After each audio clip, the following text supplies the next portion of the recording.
Welcome to astrologymission.com। astrologymission.com में आपका स्वागत है। आज हम जो है शक्ति पर्व पर जो नवरात्रि में हम दुर्गा की जो 9 दिन आराधना करते हैं और 9 दिन आराधना के बाद जो है हम कन्याओं का पूजन करते हैं और कन्याओं को हम जो है भोजन भी कराते हैं। तो ये हम किस तरह कराएं और किस वर्ण या जाति की या किस उम्र की हम कन्याओं का पूजन करें और उनको भोजन करा के यथाशक्ति दक्षिणा वस्त्र और दक्षिणा में रुपए भेंट करें, तो ये इसका एक क्रम होता है। तो वैसे तो हम जो है अपने बुद्धि और विवेक और परंपरा से जो देखते आ रहे हैं उस ज्ञान के अनुसार हम कन्याओं का पूजन करते हैं और उनको यथाशक्ति दक्षिणा देते हैं। लेकिन यदि अपन एक और निश्चित क्रम जो शास्त्रों में जिसका उल्लेख है, तो नवरात्र में कन्या पूजन का जो उल्लेख है ये स्कंद पुराण में लिखा हुआ है कि प्रत्येक कामना के लिए अलग अलग जाति और वर्ण की कन्याओं का उल्लेख शास्त्रों में प्राप्त होता है कि यदि हमें समस्त कामनाएं चाहिए तो हमको जो है ब्राह्मण जात की कन्याओं को पूरब मुख में बिठाल के उनके चरण जो है धो के और उनका श्रृंगार करके पूजन करके हम उनको भोजन कराएंगे।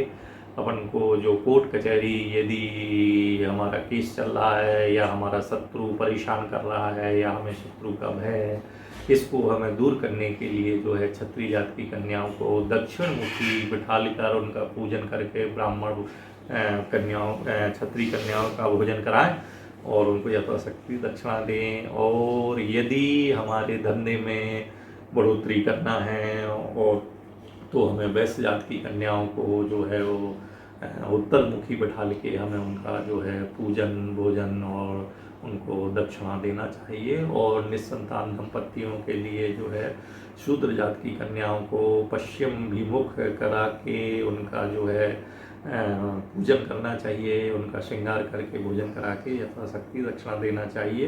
तो इसमें जैसा कि परंपरागत देखा गया है कि कन्याओं के साथ में हम एक बटुक आचार्य का भी भोजन कराते हैं। और ये जो कन्याओं का भोजन है ये इसमें कन्याएं विषम संख्या में होना चाहिए, जैसे 3 कन्या या 5 कन्या या 7 कन्या या 9 कन्या, खास तौर से विषम कन्याओं का हम पूजन करते हैं। शास्त्रों में कन्या पूजन की विशेषताओं के साथ कन्या की रूप और आयु के संबंध में भी निर्देश किए गए। कन्या की आयु कही गई है कि 2 वर्ष से 10 वर्ष के मध्य में होना चाहिए। इससे ना तो आयु कम होना चाहिए और ना ही इस 10 वर्ष से ज़्यादा आयु ज़्यादा होना चाहिए। तो इसमें जो 2 वर्ष से जो कम आयु की है अर्थात 1 वर्ष की, उसको क्यों नहीं भोजन कराना चाहिए? तो स्कंद पुराण में लिखा है कि इसमें मोहस नामक एक दोष लगता है, इसलिए हमें कन्या 2 वर्ष से और 10 वर्ष के बीच में लेना चाहिए। जो 2 वर्ष की कन्या होगी वो कुमारी कहलाती है और जो 3 वर्ष की है वो त्रिमूर्ति कहलाती है और जो 4 वर्ष की कन्या है वो जो है कल्याणी कहलाती है, 5 वर्ष की रोहिणी, 6 वर्ष की कालिका, 7 वर्ष की जो है चंडिका, 8 वर्ष की संभवी, 9 वर्ष की दुर्गा और 10 वर्ष की सुभद्रा कहलाती है। शास्त्रों में कन्या पूजन की विशेषताओं के साथ जो है ये आयु का एक विशेष बंधन है। ये भी ध्यान रखें कि किस कन्या का हम पूजन कर रहे हैं।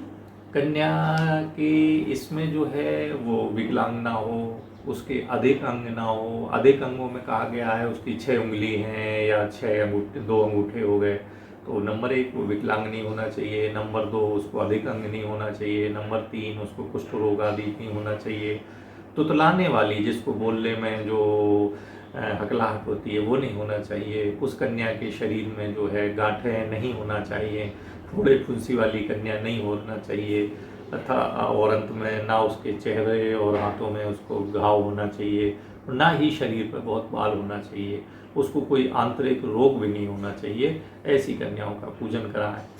अतः देवी के स्वरूप और कन्याओं के पूजन और भोजन में ये ध्यान रखें कि जो कन्या है उसको देखने से हमें उसमें देवी छवि देखे, उसमें सहज भोलापन देखे और उसमें ये जो जिन लक्षणों को मना किया गया है वो लक्षण ना देखे। अर्थात विशेष बात ये है कि यदि हमें समस्त कामनाएं चाहिए तो हमको जो है ब्राह्मण जात की कन्याओं को पूरब मुख में बिठाल के उनके चरण जो है धो के और उनका श्रृंगार करके पूजन करके हम उनको भोजन कराएंगे।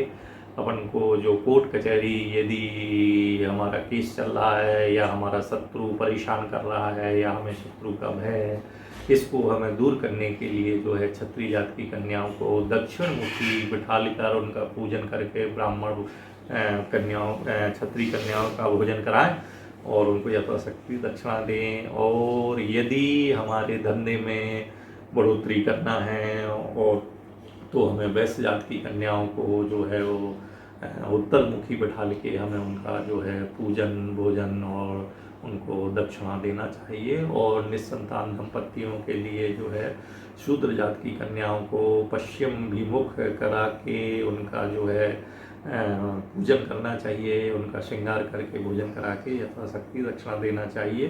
तो इसमें बटुक आचार जो है ये भी आपका 2 वर्ष से लेके 10 वर्ष के बीच का हो सकता है। तो पहले अपन बटुक आचार को बिठा लेंगे और इसके बाद जो है कन्याओं को क्रमशः उम्र के हिसाब से बिठा देंगे।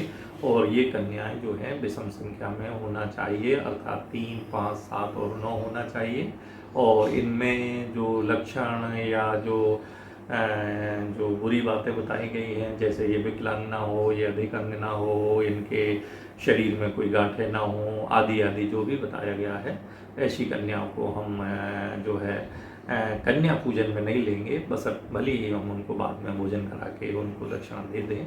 तो ये एक निश्चित क्रम है जो आपकी 9 दुर्गा साधना के बाद जो है हम अपनी कार्यों की सिद्धि चाहते हैं। तो अंत में जो है हम कन्याओं का पूजन करा के और उनको भोजन करा के यथाशक्ति वस्त्र आभूषण और अपन उनको नगदी दान करें। नमस्कार।